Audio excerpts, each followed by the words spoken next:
क्या ऑपरेशन सिंदूर के वक्त पाकिस्तान की तरफ से भारत के भी जेट्स गिराए गए थे? ये एक सवाल है जो कि फिर से एक बार सामने आ गया है। वजह है इंडोनेशिया में एक बयान जो कि दिया है कैप्टन शिव कुमार ने, डिफेंस अटैचे हैं। इसके अलावा उन्होंने सिर्फ यही बात नहीं की है, इनका 35 मिनट का सेमिनार था जिसमें उन्होंने सीड मिशन, डीड मिशन और भी कई तरह की बातें की। तो इसका पूरा बैकग्राउंड क्या है, उनके बयान की अहमियत क्या है, क्यों हमें इस पर बात करनी चाहिए, देश में विदेश में इस पर क्या बात हो रही है, इस सब पर बात करने के लिए निखिल हमारे साथ हैं। निखिल से हम जानेंगे कि पूरा इसका जो बैकग्राउंडर है और अभी के जो बयान है उस पर क्या क्या बात हो रही है, क्या बात होनी चाहिए और क्यों ये अहम है। निखिल, सबसे पहले यही कि इंडोनेशिया में जो सेमिनार हुआ है कैप्टन शिव कुमार, वो क्या है, अटैचे क्या होता है, पहले इससे भी अगर हम शुरू कर लें, किस पद पर वो है, क्या बयान दिया है, पूरा मामला क्या है। हुआ ये कि एक क्लिप वायरल हुई पहले, है ना, और उस क्लिप में एक इंडियन नेवी के ऑफिसर को ये कहते सुना गया कि भाई इंडिया के भी लॉसेस हुए हैं, और उनका जिस तरह से अंग्रेजी में वो उनका था, क्या नाम, उसको हम प्ले भी कर देंगे यहाँ अपने दर्शकों के लिए। As brought out by Bapa Tommy Tomtomo, that India lost a lot of aircrafts. I may not agree with him that India lost so many aircrafts, but I do agree that we did lose some aircraft, and that happened only because of the constraint given by the political leadership to not attack the military establishment or their air defenses. But after the loss, we changed our tactics and we went for the military installations. So we first achieved separation of enemy air defense and destruction of enemy air defense, and then that's why all our attacks then could easily go through using surface to air missiles, BrahMos, surface to surface missiles. देखिए, हमको पहले ये समझना है कि उनके इस बयान में कितने लोग इंटरेस्टेड हैं। तीन तरह के इंटरेस्ट पॉइंट्स आपको मिल जाएंगे। एक ऐसे लोग हैं जो ये जानना चाहते हैं कि इंडिया के लॉसेस क्या थे, क्यों वो पाकिस्तान या पाकिस्तान फ्रेंडलीज जो है वो ये जानने में इंटरेस्टेड है कि इंडिया के लॉसेस क्या थे, तो वो उनके इंफॉर्मेशन वारफेयर को सूट करता है। तो वो एक बहुत ऑब्वियस चीज़ है। वो ये सुनना चाह रहे थे इंडिया के किसी सर्विंग ऑफिसर से। इससे पहले वो एयर मार्शल भारती के मुझसे सुन चुके हैं कि there had been losses, CDS general Chauhan से वो सुन चुके हैं कि देयर हैव बीन लॉसेस, और अब उनको कैप्टन शिव कुमार का बयान मिल गया है, तो वो उसमें। दूसरे हैं इंडिपेंडेंट स्कॉलर्स हैं, एक्सपर्ट्स हैं, जो प्रोफेशनली इस एरियल वारफेयर का ये जो एक जो छोटा स्कर्मिश था उसको देखना चाहते हैं, समझना चाहते हैं कि दो प्रोफेशनल एयरफोर्सेस के बीच में एरियल कॉम्बैट हुआ है, उसमें क्या टैक्टिक्स इन्वॉल्व थी, उसमें क्या इक्विपमेंट इन्वॉल्व था, दोनों साइड्स ने क्या अचीव किया, दोनों साइड्स ने क्या लूज किया, और दोनों साइड्स के लिए सबक क्या है, और इनके एक्सपीरियंस से बाकी लोग क्या सीख सकते हैं। बिल्कुल, इन्हीं में वो भी आएंगे। देखिए, इंडिया के पास और पाकिस्तान के पास इम्पोर्टेड हार्डवेयर है। स्पेशली आप अगर एयरफोर्स की बात करेंगे तो इंडिया ने तो बहुत सारा हार्डवेयर अब बनाना चालू कर दिया, लेकिन जो हम जेट्स यूज़ कर रहे थे, हमने रफाल यूज़ किए, हमने Su-30 यूज़ किए, है ना, MiG-29 यूज़ किए, ये इम्पोर्ट ही हमने किए हैं। जो सर्फेस टू एयर मिसाइल्स हम यूज़ कर रहे थे उसमें से अगर आप S-400 लेंगे, इम्पोर्ट किया है, आकाश हमने बनाया है।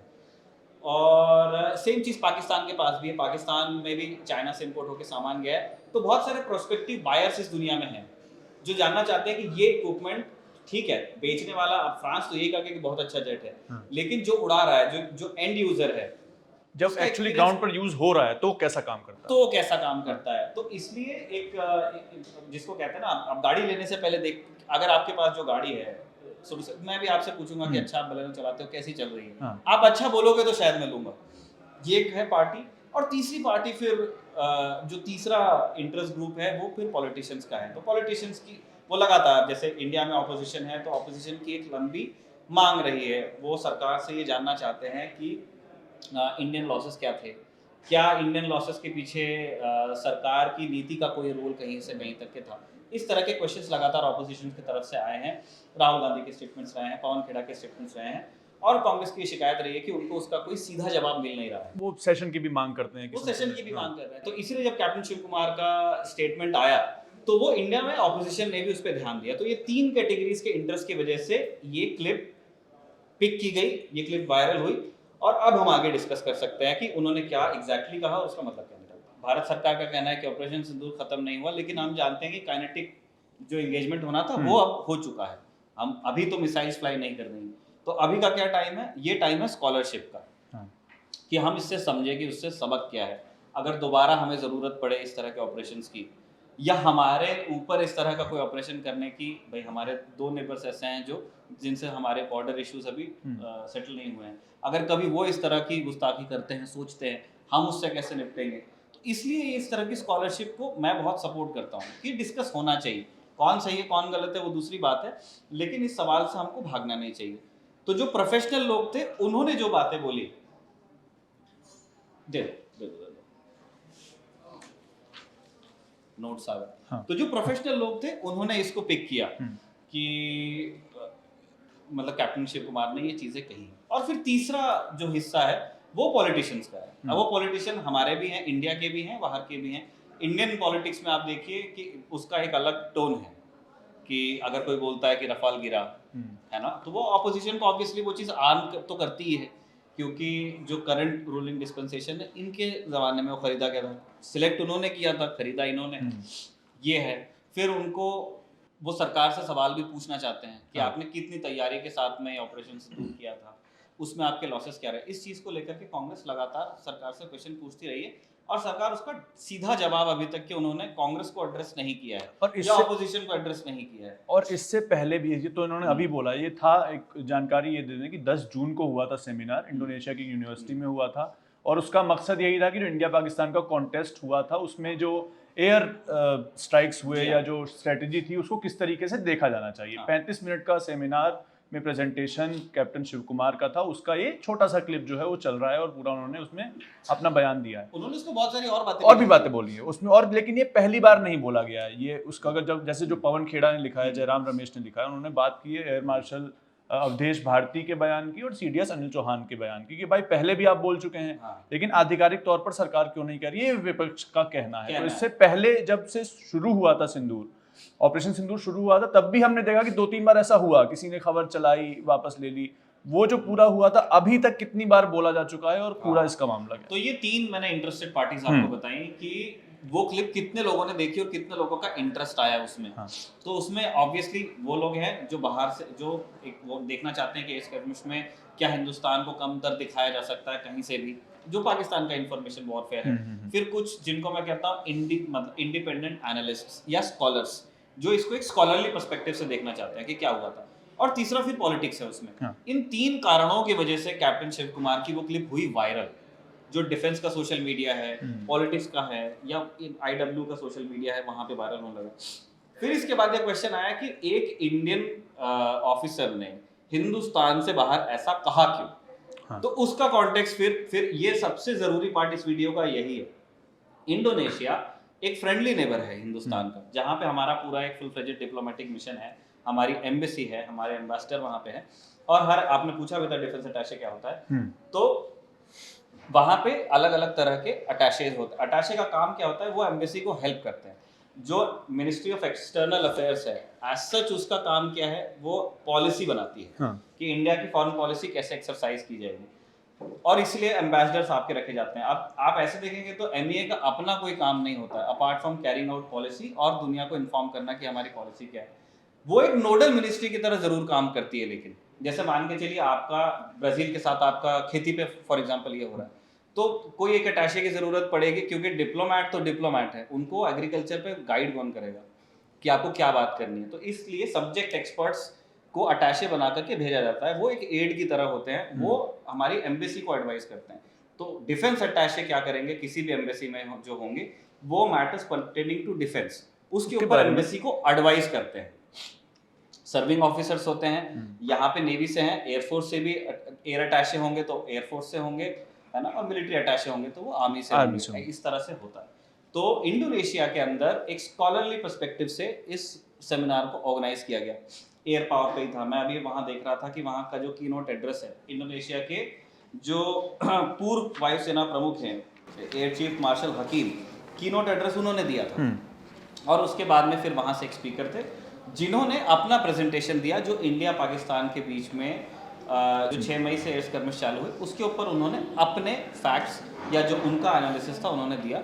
और उस एनालिसिस में उन्होंने कुछ क्लेम्स किए थे। उन्होंने पाकिस्तानी लॉसेस के बारे में बताया था, इंडियन लॉसेस को लेके उनका कहना था, दावा था कि 3 रफाल जेट्स हमने लूज़ किए, एक Su-30 MKI हमने लूज़ किया, और मिग 29 लूज किया। 29 को भी वो उनका ऐसा क्लेम है, उनका ये क्लेम भी था कि इंडिया के S-400 लॉन्चर्स में से भी कुछ को क्षति पहुंची है, जो इंडिया ने बाद में S-400 को तो लेके भारत ने कहा है कि हमारे किसी मिसाइल बैटरी को कोई नुकसान नहीं पहुंचा।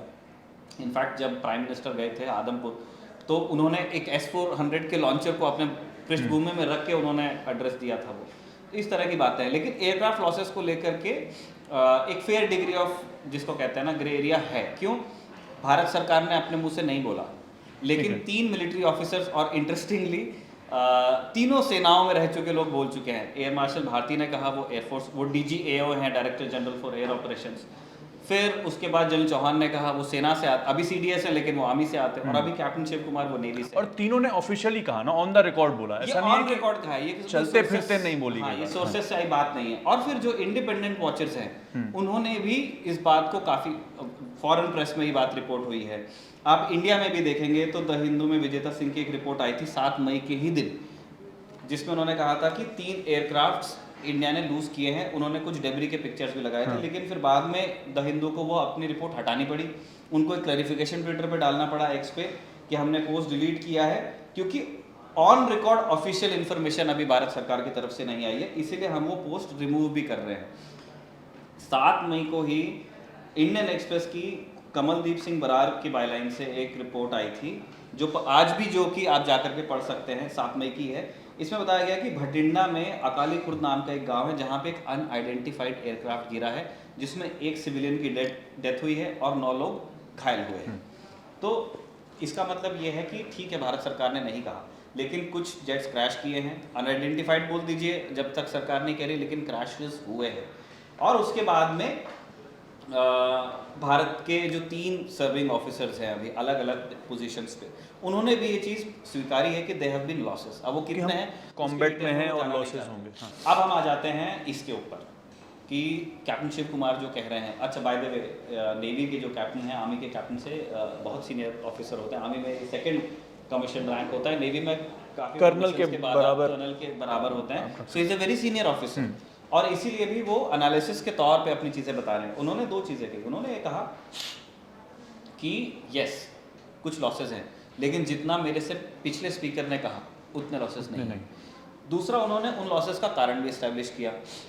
Bye the way, captain Shiv Kumar और जनरल चौहान जो CDS हैं भारत के, उन दोनों ने एक ही बात कही। हाँ। उन दोनों ने कहा कि शुरुआत में लॉसेस थे, उसके बाद हमने लेसन्स लिए, और उसके बाद में हमारे लॉसेस नहीं हुए। और क्या वजह बताइए कि क्यों थे लॉसेस शुरुआत? देखिए, जनरल चौहान ने उसका एकदम ग्रैनुलर रीजन नहीं दिया था। जनरल चौहान ने कहा था कि हमको शुरुआत में लॉसेस हुए, उसके बाद में वी लर्नड आवर लेसन्स, और उसके जो हमने जो लेसन के आधार पे जो दोबारा कार्रवाई शुरू की, उसके बाद में हमने फिर पाकिस्तान एयरफोर्स को पूरे टाइम डोमिनेट किया, विच इज अ फैक्ट। हाँ, कैप्टन शिव कुमार ने उसको बस ब्रेक कर दिया। उन्होंने कहा कि शुरुआती लॉसेस जो थे इसलिए थे क्योंकि there was a political constraint, और जब हमने सीड डीड मिशंस किए उसके बाद में हमारे लॉसेस नहीं हुए, which is also a fact. तो जनरल चौहान और कैप्टन शिव कुमार जो कह रहे हैं वो एक ही बात है, बस कैप्टन शिव कुमार ने उसको ज़्यादा क्लैरिटी के साथ में कहा है, स्पेसिफिक्स के साथ में कहा गया। रही बात ये पूछ रहे हैं कि मुझे पर्सनली थोड़ा वो चीज़ कम समझ में आई कि हमें क्यों क्लैरिफिकेशन देना पड़ा हिंदुस्तान की तरफ से, इंडियन एम्बेसी को। हाँ, कि उनकी बात को आउट ऑफ कॉन्टेक्स्ट लिया गया है। किसी ने, मुझे नहीं लगता कि किसी ने उनकी बात को out of context, apart from politicians, उनकी किसी बात को किसी ने आउट ऑफ, अगर जो न्यूट्रल पार्टी, जिसमें बीच वाले लोगों में हम खुद को भी गिनते हैं, प्रोफेशनली जो लोग देखते हैं, उनके हिसाब से आप देखेंगे कैप्टन शिव कुमार की बात में कोई प्रॉब्लम नहीं है, बिल्कुल। ही इज एंटाइटल्ड, है ना। हम एक फ्रेंडली कंट्री में बैठे थे, हम एक सेमिनार में गए थे, हमारे यहाँ से एक बहुत सीनियर सर्विंग ऑफिसर वहाँ पे गए थे जो वहाँ पे डिफेंस अटैचे हैं, और उनको एक प्रेजेंटेशन में दावत दी गई थी। उन्होंने इंडियन पर्सपेक्टिव ही रखा। उन्होंने उससे पहले ये भी बताया कि इंडिया बाय पॉपुलेशन आप देखेंगे तो हमारे यहाँ मेजॉरिटी हिंदू है, और ओवरवेलमिंग मेजॉरिटी हिंदू है, but India is not a Hindu country. हम सेकुलर इथॉस पे चलते हैं।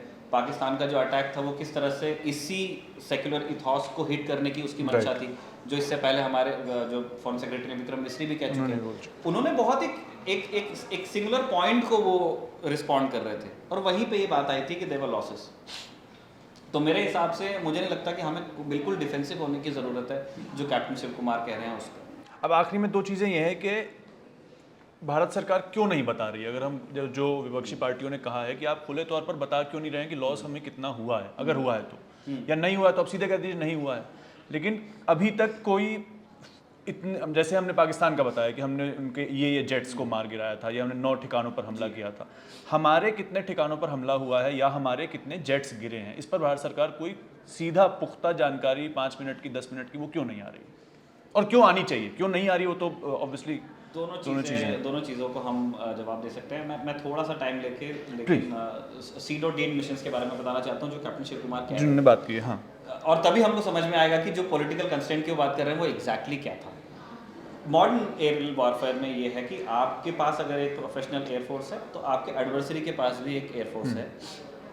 तो हवा से हवा में वो ऑब्वियसली कंटेस्ट करेगा आपको जब आप कुछ करना चाहेंगे, या वो करेगा तो आप उसको हवा में कंटेस्ट करेंगे। फिर ग्राउंड बेस्ड इंस्टॉलेशंस होते हैं, रडार होते हैं, जैसे सरफेस टू एयर मिसाइल्स हमारे पास में है वैसे हमारे एडवर्सरी के पास में है। उनके पास में हमारे एयरक्राफ्ट को ट्रैक करने के लिए टेक्नोलॉजी हमारे पास भी है। तो होता क्या है कि दुश्मन के इलाके में कोई भी ऑपरेशन करना, चाहे आप उनके स्काई पे जाके करो या फिर आप उनके सोवरेन लैंड के ऊपर अगर आप टारगेट पॉइंट्स अपने सेट करोगे, अगर उनको वहाँ पे लॉक्स मिलेंगे तो फिर वो आपके एयरक्राफ्ट को टारगेट करेंगे। अब इससे बचने के लिए क्या करना पड़ेगा? अगर आप नहीं चाहते कि आपके एयरक्राफ्ट का कोई भी लॉस हो तो आपको 2 तरह के मिशंस फ्लाई करने पड़ते हैं एक्चुअल मिशन के पहले या इन टैंडम, कुछ थोड़ा सा एडवांस नोटिस लेकर के। उनको हम कहते हैं suppression of enemy air defences SEAD और destruction of enemy air defences DEAD, CRD भी बोलते हैं, बट सीड डीड मतलब मुझे ज्यादा सप्रेशन माने दबदबा बनाना और डिस्ट्रक्शन पूरी तरह से तबाह कर और देना। इसको और इसकी एक बड़ी इंटरेस्टिंग हिस्ट्री है कि ये मिशंस की कल्पना कहाँ से हुआ। ये जब वियतनाम वार चल रही थी तब यूएस को ऐसा लगा, नॉर्थ वियतनाम साउथ वियतनाम की लड़ाई थी, तो नॉर्थ वियतनाम को सपोर्ट कर रहा था सोवियत संघ और जो साउथ वियतनाम था उसको सपोर्ट कर रहा था अमेरिका। ये 2 सुपर पावर्स की वहाँ प्रॉक्सी वार चल रही थी। अब यूएस को ऐसा लगता था कि हम एरियल वारफेयर में हमसे कोई भी आस पास भी नहीं है, जो कि बात सही भी थी, है ना। एरियल वारफेयर में न तब न अब यूएस एयरफोर्स के करीब कोई भी है। तो उन्होंने जो शुरुआती टैक्टिक्स वहाँ पे अपनाई वियतनाम में कि हम जाएंगे अपने एयरक्राफ्ट से एयर सुपीरियरिटी, मतलब एक तरह से जो नॉर्थ वियतनाम का आसमान है उस पर हमारा कब्जा होगा। जैसे एयर सुपीरियरिटी इजराइल ने ईरान के स्काईज पे जो अचीव की, है ना, हमने देखा ना कि उनके तेहरान के कैपिटल के ऊपर भी उनका ड्रोन उड़ता था और ईरान कुछ नहीं कर पाया। ये कल्पना उनके दिमाग में भी थी यूएस एयरफोर्स के कि हम ये वियतनाम में करेंगे और उसके बाद हमारे ग्राउंड ट्रूप्स वहाँ पे जाएंगे तो एरियल वारफेयर भी चलता रहेगा और उससे हमारे ग्राउंड ट्रूप्स शील्डेड रहेंगे और इस तरह से हम एक क्विक वार में इसको जीत जाएंगे। लेकिन जब यूएस फाइनली उस लड़ाई में उतरा और उनको ये भी लगता था कि सेकेंड वर्ल्ड वॉर से लेकर के अभी तक कि हमने टेक्नोलॉजी में बहुत एडवांसमेंट कर लिया है, तो ये अगर आते भी हैं सोवियत एयरक्राफ्ट से, वहाँ 2-3 मिसाइल अगर कोई नीचे से मारेगा भी तो हम बहुत आगे हैं, ऐसा कुछ होगा नहीं। लेकिन जब वियतनाम में यूएस गया तो उनको एरियल, बाद में तो लड़ाई हारे, लेकिन उनको एरियल वारफेयर में भी बहुत, मतलब उनको पसीना आ गया पिंडली से, उनके नाक से चना चबाना पड़ गया उनको। उन्होंने इमेजिन नहीं किया था कि कितने इतने लॉसेस होंगे जब उनके मतलब ऐसे दसियों एयरक्राफ्ट गिर गए। और एक SA-2 एक बहुत ही capable surface to air missiles थी, बार बार उसी से अटैक आता था और ये एयरक्राफ्ट गिरते थे। तो इनको फिर ये लगा कि यार जो मिसाइल लॉन्चर्स है उनको गिराओ, लेकिन ये जो SA-2 मिसाइल लॉन्चर्स थे ये मोबाइल थे, यानी एक ट्रक पे रखे हुए थे। अच्छा। तो वियतनाम में सोवियत यूनियन के सपोर्ट से कह लीजिए या जो वियटकॉन्ग है या नॉर्थ वियतनामीज फोर्सेज है, वो लोग क्या करती थी, एक जगह से फायर करेंगे और फिर उसको मूव करते थे। तो जब अगर मान के चलो एक बार कोई एयरक्राफ्ट हिट किया है, उसके साथ कोई विंगमैन उसने देखा है कि यहाँ पे था, तो जब वो दोबारा उसको हिट करने आ रहे हैं वो वहाँ मिल भी नहीं रहा है। तो यूएस एयरफोर्स बहुत परेशान हुई। फिर उनको समझ में आया कि हम अनकंटेस्टेड एयर स्पेस में नहीं हैं, यहाँ पे हमको न सिर्फ सोवियत फाइटर्स को डील करना है, हमको सोवियत एयर डिफेंस से भी डील करना पड़ेगा। और उनको ये चीज़ एक्सेप्ट करनी पड़ी कि यूएसएसआर के पास भी बहुत एडवांस रडार हैं जो उन्होंने नॉर्थ वियतनाम में दिए हैं और उनके पास भी advance surface to air missiles हैं।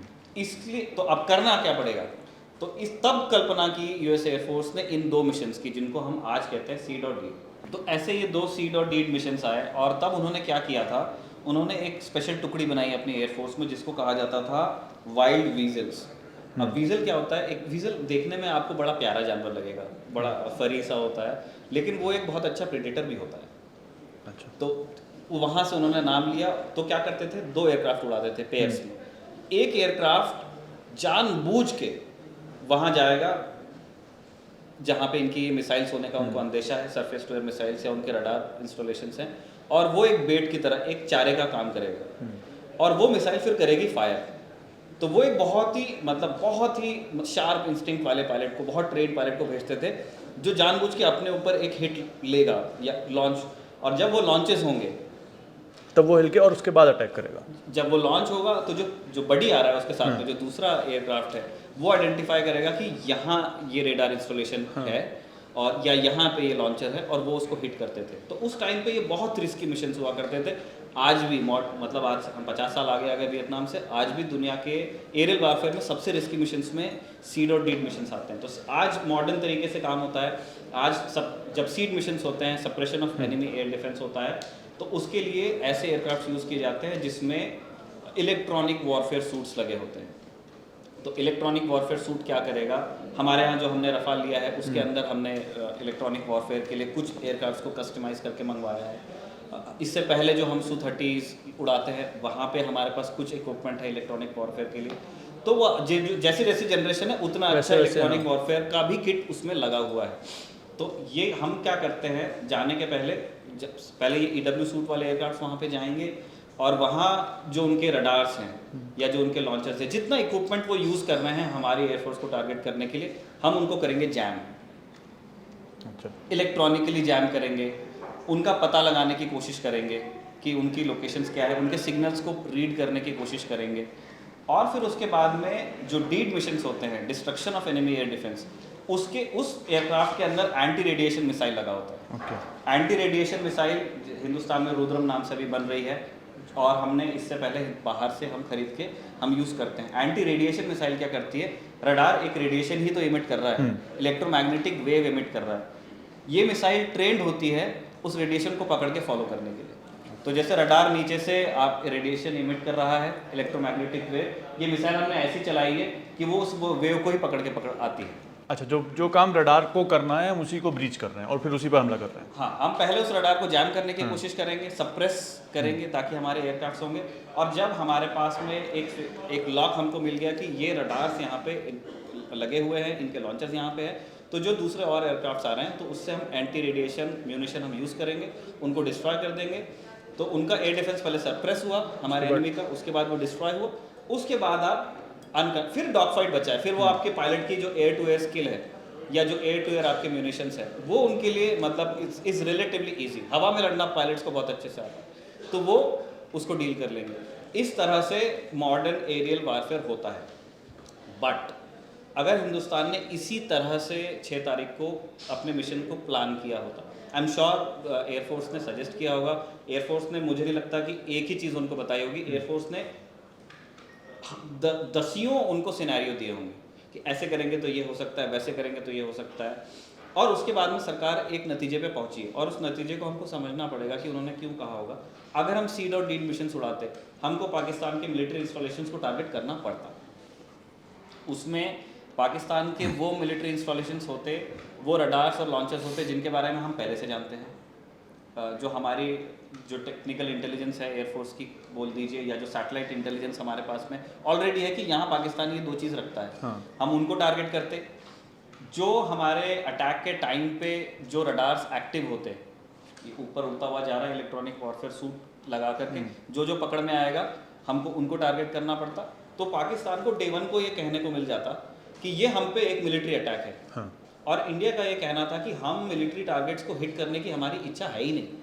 इंडिया का ये कहना था कि हम अटैक कर रहे हैं आपके टेरर इंस्टॉलेशंस को। ऐसे आपने मतलब शर्म आनी चाहिए कि जो धर्म स्थल है वहाँ, वो आपने पूरा कोचिंग फैक्ट्री वहाँ पे बना के रखी टेररिस्ट की, और आपको 20 बार बोलने के बाद में समझ में नहीं आया तो हमको बॉम्ब डालना पड़ रहा है। This was our thing. हमने ये हमारा जस्टिफिकेशन था कि हमको क्यों पाकिस्तान के सोवरेन स्पेस को हमको बॉम्ब क्यों करना पड़ा। क्यों? क्योंकि पाकिस्तान का कॉपरेशन 0 था। वो टेरर कैंप्स थे और वो टेरर कैंप्स थे, इसीलिए उनको हिट किया गया। हाँ, बिल्कुल। तो आपको अब जैसे मैंने आपको बताया कि अगर इस कॉन्टेक्स्ट में आप देखिए, सरकार ने जो फैसला लिया था not to hit Pakistani military installations, और उसका एक वैलिड रीज़न हम अभी डिस्कस कर रहे हैं, ये ऑटोमेटिकली एक कंस्ट्रेंट बन जाता है फॉर एनीबडी जो उस दिन मिशन में जाएगा। क्यों? क्योंकि इसका मतलब क्या है कि सीड और डीड मिशन हम नहीं कर सकते। और ये कंस्ट्रेंट मुझे लगता है कि उनके उस फ्रेज को लेकर के बात ये हो गई, लेकिन आप एक प्रोफेशनली और उसमें पॉलिटिकल लीडरशिप शब्द आ गया तो उसको लोगों ने और तो उसमें भी pick कर हमको लिया। डिफेंसिव होने की कोई जरूरत नहीं है। भारत एक डेमोक्रेसी है और भारत के पास बहुत ताकतवर सेनाएं हैं, लेकिन वो सिविलियन लीडरशिप के तहत ही है। और सिविलियन लीडरशिप जो है हमारी, वो इलेक्शन से चुन के आती है। हमारे यहाँ हर 5 साल में इलेक्शन होते हैं, जो वो बोलेंगे वो हमारी सेनाओं को करना है। ये तो क्लियर, ये तो हमारा कॉन्स्टिट्यूशन बोलता ही है ना। तो जो भी पैरामीटर होंगे किसी ऑपरेशन के, वो तो पॉलिटिकल लीडरशिप ही देगी आपको। हाँ, और वही कहा भी गया है कि हम तो अब जो हमारे पड़ोसी हैं उनसे इतर हम तो इस तरीके से काम करते हैं, हमारे पड़ोसी नहीं। की किताब आने वाली थी, वो नहीं छप पाई। उन्होंने उसमें क्या लिखा था कि जब चीन की तरफ से अगस्त 2020 में जब वो लोग आ रहे थे साउथ पैंगोंग की तरफ, तो नॉर्दर्न कमांड में जो व्हाइट नाइट कोर है, जो 16 कोर है वहाँ पे, माफ कीजिए 14 कोर है ले में, सबसे पहले वहाँ से फोन आया नॉर्दर्न कमांड को कि चाइना की तरफ से इस तरह का एक्शन है, हाउ डू वी रिस्पॉन्ड। क्यों? ऐसा नहीं है कि मिलिट्री उनको गोला चलाना नहीं आता या उनको बंदूक वो भूल गए, सब है वहाँ पे। टैंक्स थे हमारे वहाँ पे, हमारे सोल्जर्स थे वहाँ पे, उनके पास में राइफल्स थी, हर तरह का इक्विपमेंट था। ले में उस टाइम एयरफोर्स भी स्टेशन थी और वो नाइट में फ्लाई करने के लिए भी रेडी थी। लेकिन पहले वो एक क्लैरिटी चाहते थे कि जो भारत का जो सिविलियन इंफ्रास्ट्रक्चर है, जो हमारी सिविल सरकार है, वो इस में किस लेवल का इन्वॉल्वमेंट चाहती है और हमारी ब्रीफ क्या है।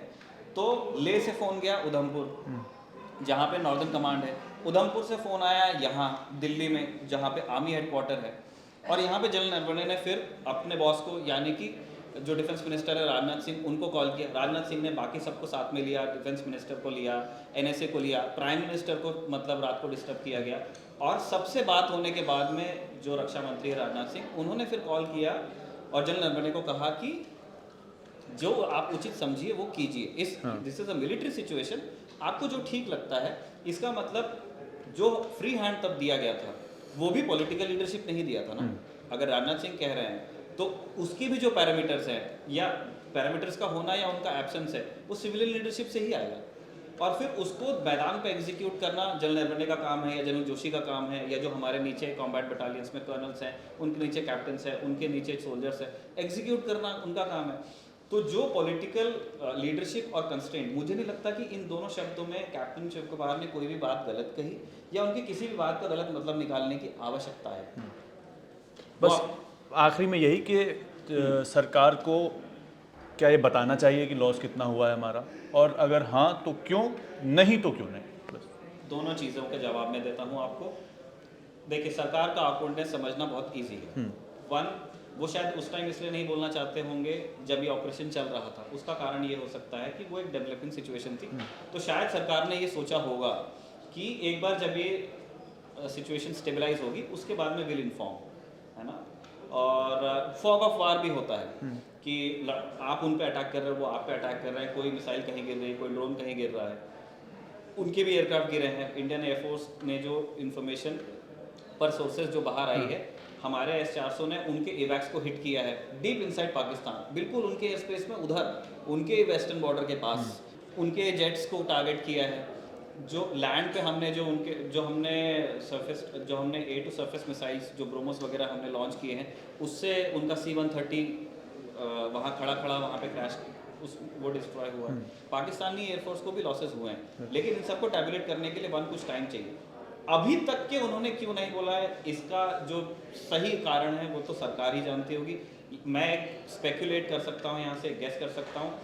एक ऑकवर्डनेस है सरकार के अंदर, और सिर्फ सरकार के अंदर नहीं, ये इंडियन प्रॉब्लम है कि हम ऑकवर्ड चीज़ों को एक्सेप्ट करने में अच्छे नहीं होते हैं, है ना। तो आप प्रोफेशनली आप देखोगे या एक स्कॉलरली पर्सपेक्टिव से देखोगे तो जो लॉसेज हैं, चाहे पाकिस्तान के हों चाहे हिंदुस्तान के हों, उनको एडमिट करने में कोई दिक्कत नहीं है, उनको डिस्कस करने में कोई दिक्कत नहीं है, और उससे लेसन्स लेने में कोई दिक्कत नहीं है।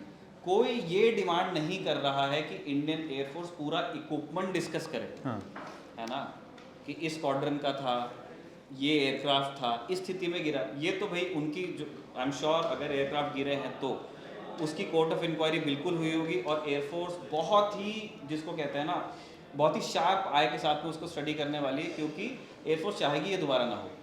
और कर भी रही होगी, करना हाँ। शुरू भी कर चुके होंगे, तो इसमें कोई दो अब राय। सरकार नहीं बताना चाह रही है, तो उसका एक कारण मुझे ऐसा लगता है कि क्योंकि ऐसा लगता है जो इंडिपेंडेंट एनालिस्ट हैं और जो फॉरेन प्रेस है और जिस तरह के संकेत आ रहे हैं, कुछ डेबरी की पिक्चर्स हमने देखी थी, ऐसा लगता है कि सरकार ही कंफर्म करेगी, मैं नहीं कर सकता, लेकिन बहुत दावा किया जा रहा है कि जितने एयरक्राफ्ट गिरे उसमें से हो सकता है कुछ रफाल हो। तो वो थोड़ा सा ऑकवर्ड ये है कि इस तरह के स्टेटमेंट्स पहले हमारे यहाँ से दिए गए हैं कि अगर रफाल होता तो बात कुछ और होती।